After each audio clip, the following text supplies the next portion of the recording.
President Ahmed Bola Tinubu has finally signed the controversial Electoral Act 2026 amendment into law, just days after the Independent National Electoral Commission released the timetable for the 2027 general elections. The signing took place at the Presidential Villa, Abuja, around 5 p.m. on Wednesday, with principal officers of the National Assembly in attendance. The National Assembly had passed the bill on Tuesday. The amendment reignites debates over the electronic transmission of election results. Recall that civil society groups and some opposition figures have long pushed for real-time transmission of results from polling units to INEC's central server. What is crucial is the fact that you manage the process to the extent there will be no confusion, no disenfranchisement of Nigerians, and we are all going to see democracy flourish. It is time that we have confidence in our system. No matter how good the system is, it's managed by the people, promoted by the people, and the result is finalized by the people.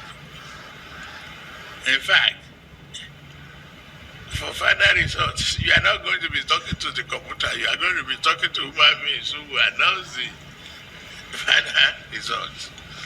And when you look at the crux of various arguments, maybe Nigeria should question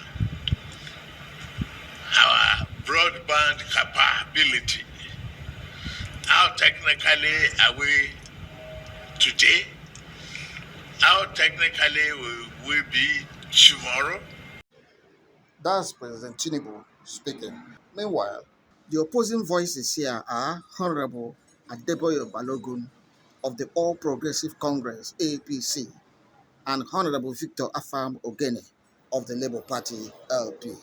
It's very significant that it signs before 28th of February, because that's the date INEC has appointed to be slated for the 2027 general election.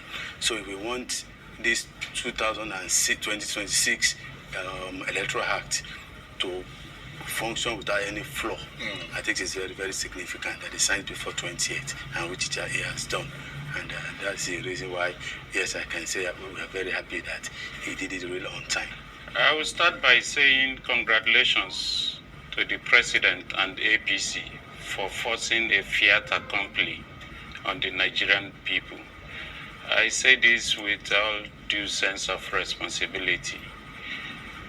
We knew that the 2027 elections were coming, and we waited until this last minute so that there will not be any agitation from the civil society groups. Now we have been forced to accept the fiat accompli. But I think that more importantly, on this solemn day that Nigerians on both sides of the religious divide, Christians and Muslims, began their fast, that it's a sad day for democracy, and we will remember it as such. First of all, let's make it clear that both houses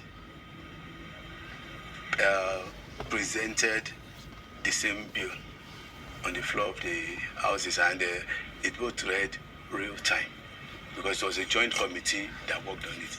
And law is never cast in stone. And if you reason why we have amendments maybe almost every 4 years now, it's because of new information, and because things are changing. We did our own consideration in December.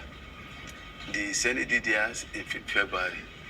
A lot of things happened between those few months. Information that some people are trying to make real time now look like you are going to be viewing your results on the screen, and if they don't do it, then there will be crisis. Then, like responsible legislators, they have to do something. Then it's not about Senate versus reps. It's about doing the right thing. And when we saw what they did, when you go we must go for harmonization when you have differences, and when we met together and they gave us reason and we saw it. We saw reasons, and that's why when you're going for harmonization, you must have equal numbers, so that in case both of you want to stand on your ground, then there will be stalemate. The essence of lawmaking is to cure known and unknown defects. In this particular instance of electoral reforms, coming from the 2023 general elections, particularly the presidential elections, where glitch is now a byword, I thought that going forward, we will be looking at how to cure that lacuna.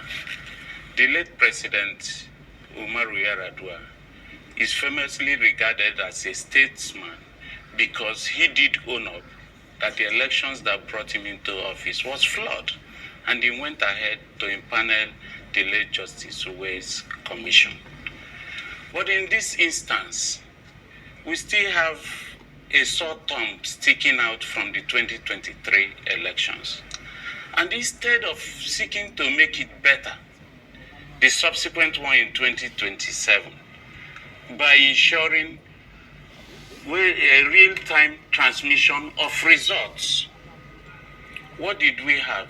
We now have a retrogression to the days of incident form. You and I know that when you leave certain proviso, the tendency is to depend more, and that's why I brought the incident form.